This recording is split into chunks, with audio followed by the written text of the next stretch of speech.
দূরের কথা, ওই যে ইমাম দেখিচ্ছে প্রতিদিন শুক্রবারে এই মসজিদের দুনিয়াবি কথা বলা নিষেধ, ওই মসজিদের ইমামের ইমান আছে নাকি সেটা সন্দেহ হয় আমার। হ্যাঁ, কথা বল না। রসুলের মসজিদে কেন 50,000 রাকাতের সওয়াব হবে না? কারণ নবী নিজে ইমাম, নবী নিজে সেনাপতি, সেনাপ্রধান উনি ওই মসজিদের ইমাম, উনি আবার রাষ্ট্রপতি, উনি ওই মসজিদের ইমাম। শুধু কি তাই?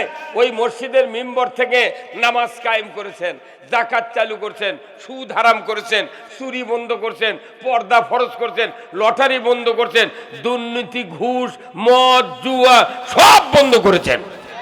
চিৎকার করে কোন ঠিক কিনা? তাহলে যে মসজিদ থেকে দুনিয়া চালালো এটা শুধু মসজিদ নয়, এটা সংসদ ভবন। এরা সংসদ ভবন। মসজিদ থেকে রাজনীতির উৎপত্তি হচ্ছে। আর আমার দেশে ঢাকার সংসদ আছে, ওটি দেখ কোরআনের আইনের কথা বললি কয় রাজাকার। এই দেশে যদি মুসলমান থাকলো নি ওই কয়জন এমপি ওই সংসদ থেকে জিন্দিগিতে বাড়াবের পারত না। হ্যাঁ, কথা বলে গা। মসজিদ থেকে আল্লাহর আইন চালু হলো আর সংসদে কথা বলার অধিকার নাই। তাহলে আমাদের মসজিদে সওয়াব হচ্ছে, হচ্ছে সওয়াব। এইভাবে কতদিন চলবি? কি আর সুযোগ দেওয়া হবে না? সুযোগ একটাই, এক সুযোগই শেষ। এতদিন যা দেখেছি।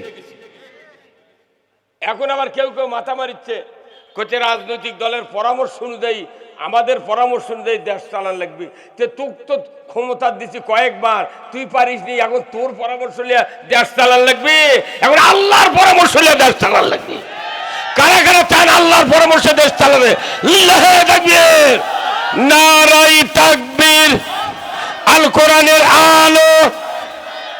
এই সংসদে দলো এটি হাত তুলে স্লোগান দিলেন কিসের? নবী কোরআন দিয়ে দেশ চালাতে, আপনি ঘর চলে লাভ কি? হ্যাঁ, আল কোরআনের আলো সংসদে দালো বলতে পারবেন না? তাহলে একটু জোরে বলেন তো, আল কোরআনের আলো। কোরআন হাদিস যেখানে, বাংলার মুসলিম, বগুড়ার মুসলিম, শেরপুরের মুসলিম, ভবানীপুরের মুসলিম, বিশ্বের মুসলিম, আমার নেতা তোমার নেতা, দুনিয়ার মুসলিম। নারায়ে তাকবীর। আমরা যতদিন হলে কোরআন হাদিস পড়েছি, দেখা যায় দুটা বিষয় আমাকে মানতে হবে। কয়টা ভাই? টোনটা ঠিক করে তো। দুটা বিষয় ঠিক করতে হবে আমাদের, দুটা বিষয়ের আনুগত্য করতেই হবে, তাছাড়া জান্নাতে যাওয়া যাবে না। এক নাম্বার হলো আল্লাহর আনুগত্য। কার আনুগত্য? সবাই জবান খেলে বলেন নাকি কার আনুগত্য? আল্লাহর। দুই নাম্বার হলো রসুলের নেতৃত্ব। আল্লাহর আনুগত্য, রসুলের নেতৃত্ব ছাড়া কোনো পীর, কোনো বক্তা, কোনো যুক্তিবাদী, কোনো অফিসার, সচিব, আমলা, কামলা, কুরসি, ভ্যানালা, ইমানদার, যত শ্রেণীর মানুষ আছে একজনও জান্নাতে যেতে পারবো না। হতে পারে আপনার বিরাট পোস্ট, বড় চেয়ারে বসেন, কিন্তু আপনার ভেতর যদি রসুলের নেতৃত্ব মানার চিন্তা না থাকে, আল্লাহর আনুগত্য করার চিন্তা না থাকে, ওই পথ দিয়ে, ওই চেয়ার দিয়া জান্নাতে যাওয়া যায় না। কি কথা বল? এই জন্যে রসুলের ব্যাপারে আমাদের চিন্তা হলো, রসুল নিজে শাসক, নিজে আইন প্রণেতা, কোরআনের আইন উনি চালু করেছেন মসজিদ থেকে। আর আমাদের দেশের মসজিদে কিছু কিছু নেতাও মানা করে, এই না ওরকের বৈঠক মসজিদ হবে না, তো তোর বাপের হবেই। কথা বল না? হ্যাঁ, নেতার নেতা তাই মসজিদ থেকে কোরআনের আইন চালু করলো, আর আমাকেও বলছে না এটা চলবে না। কতখানি অজ্ঞতা, কতখানি দুর্ভাগা! এই পৃথিবীর ভেতরে আমাদের সামান্য সময়ের জন্য আল্লাহ পাঠিয়ে দিয়েছেন। কে ভালো কাজ করে, কে মন্দ কাজ করে, এটা আল্লাহ দেখতে চান। বলুন তো আপনাদের এখানে মাছের হাট নাই ভাই? আছে না নাই? তে মাছের হাটে আপনার বাড়িতে আপনার খালা আছে, আপনার মাও বলতেছে, বাবা আমার বোন অনেক দিন হলে আসেনি, তো 10 কেজি একটা মাছ আনো তো, আমি খুব ভালো করে আমার বোনক খাওয়াবো।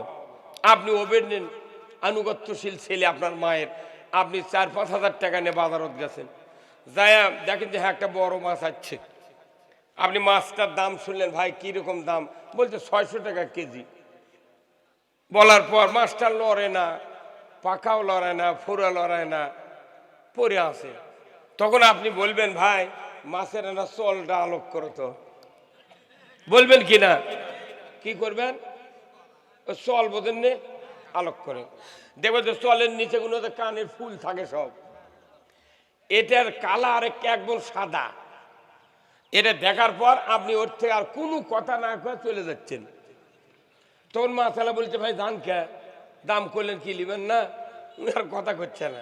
তার মানে কি, ওই চলের নিচে যে পার্স আছে মাছের, এই পার্স একবার সাদা, এই সাদা 10 কেজি মাছের ওজন, কিন্তু ওই সামান্য 3 গ্রাম ওই কানের ফুলের অবস্থা দেখে আমি বুঝতে পারছি এই মাছ পচা না তাজা। হ্যাঁ কতক্ষণ 10 কেজি মাছ টিপে নাকত দিয়ে সঙ্গে বোঝা লাগে না ই পচা না মরা। সামান্য 2 গ্রাম 3 গ্রাম কানের ফুল থেকে বোঝা যায় যে এই মাছ আসলেই পচা। তে মানুষের এই মাথার টুপি, দাড়ি, জুব্ব, হক, নেতাগিরি, বক্তৃতা, নামাজ, কালাম, সেজদা সব কিছু আছে, এইগুলি দেখে বিচার করবে না, আল্লাহ বিচার করবেন। ইয়াউমা লা ইয়ানফাউ মালু ওয়ালা বানুনা ইল্লা মান আতাল্লাহ বিকলবিন সালিম। কিয়ামতের দিন আল্লাহ দেখবেন কার অন্তরটা আমি আল্লাহ আমার পক্ষে ছিল আর আমার আনুগত্য নিয়ে পৃথিবীর থেকে বিদায় হয়ে হাসরে এসেছে। জোরে বলুন ঠিক কিনা?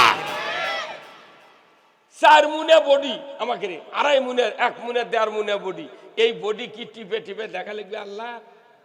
আল্লাহ জানে তুই বাঁচা থাকতে অন্তর আল্লাহর দিকে ছিল, ইসলামের দিকে ছিল না অন ইসলামের দিকে ছিল। মাছ যেরকম কানের ফুল দিয়ে চেনা যায়, অন্তর দিয়ে আল্লাহ মানুষ চিনে থতে মেলা দিন আগে। মরার পর যতই কেবলার দিকে কাল্লা থন আর দোয়া পরে লাভ হবে না। কথা বলে বলে আমরা মনে করি যাই করি করি, কব্বরের নামানো কাজ করে থো কেবলার দিক থাকে। যে লোকটা সারা দেবন নামাজ পড়েনি, নামাজের পক্ষে কথা কয়নি, এই লোক যদি সিমেন্ট দিয়ে ঢালাই দিয়ে কাজ করে থয়, কব্বর মাটি নামে দেওয়ার সাথে সাথে ঢালাই উল্টে পুক দিক হবি। আল্লাহ পারেন না? তাহলে আমরা এই কথাগুলো এই জন্য বলার জন্য আছি। আজকে আপনাদেরকে ধন্যবাদ। এই দিনের বেলা এতগুলি মানুষ হর ভাই, একটু চাপে আসেন তো ভাই, ওই পেছনে বসবে পারছে না ভাই, না কল জানা আগে আসেন। হ্যাঁ সামনে আই ভাই, সামনে আসেন না, যত নিকট আই হুজুর, এই যে এই লাল দেন আসেন, আসেন আসেন আসবেন। এ ভাই এই সামনে আচ্ছা আসেন না গা, সবাই আসেন, এই যুবক ভাইরা উঠে আসেন না গা, মুরব্বীরা সরবেন না পারে না পারুক, আসেন ভাই আসেন আসেন। 1 ঘন্টা কথা বললে কাঁকড়া ট্রাক লাগবে টেনে নিয়ে যেতে, খুব তাড়াতাড়ি আসেন। এই হলুদ এই মুরব্বী লীল টুপি আসেন না, আগে আসেন, কথা বোঝেন না, যত আগে আসবেন তত আপনার কথার তাসির হবে। আলহামদুলিল্লাহ, বিশ্ব সার্বজনীন কবরস্থানের উন্নয়ন কল্পে আজকের এই মাহফিলের সম্মানিত সভাপতি সাহেব আলহাজ মোহাম্মদ মকবুল হোসেন সরকার, দাতা অত্র কবরস্থান। আল্লাহ এই মুরব্বী, আল্লাহ মুরব্বীকে সুস্থতা দান করুক, বলুন আমিন। আল্লাহ যেন ওনার সংসারে বরকত দেয়, বলেন আমিন। এরপরে শহর সভাপতি মোহাম্মদ আবু সাইদ সরকার, সরকারি সহকারী শিক্ষক, বিশ্বা দ্বিমুখী উচ্চ বিদ্যালয় ও বিশিষ্ট সমাজসেবক, মারহাবা, ধন্যবাদ। হাফেজ মাওলানা মোহাম্মদ আবু সাইদ, বিশিষ্ট সমাজসেবক, বিশ্বা শেরপুর, বগুড়া। আল্লাহ ভাইজানকে দিনের জন্য কবুল করুক, বলুন আমিন। 2 আবু সাইদ ভালো মিলিতে পারে, ধন্যবাদ। প্রধান অতিথি আপনাদের এই গ্রামের কৃতি সন্তান, বিশিষ্ট শিক্ষাবিদ, বিশিষ্ট প্রকৌশলী, SM শাহ সুলতান স্বপন ভাই, নির্বাহী প্রকৌশলী ডেস্কো ঢাকা ও বিশিষ্ট সমাজসেবক বিশ্বাস শেরপুর বগুড়া। আল্লাহ ভাইজানকে দ্বীনের জন্য কবুল করুক এবং ওনার ছেলেকে ঢাকার জমিনে ইসলাম বিজয়ের জন্য কাজ করার তৌফিক দান করুক, বলুন আমিন।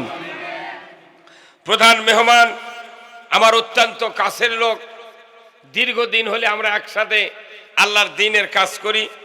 বিশেষ করে বগুড়া জেলা জামাতের সম্মানিত জেলা নেতা, আমাদের নন্দীগ্রাম উপজেলার কেয়ারটেকার, উনি সাবেক ভাইস চেয়ারম্যান জনাব মোহাম্মদ অ্যাডভোকেট আব্দুল হালিম। আল্লাহ ভাইজানকে সুস্থতা এবং দীর্ঘ হায়াত দান করুক, বলুন আমিন। বরেণ্য অতিথি জনাব শহীদুল ইসলাম, সহকারী অধ্যাপক রহিমা নওশের আলী অনার্স কলেজ ও বিশিষ্ট সমাজসেবক বিশ্বাস।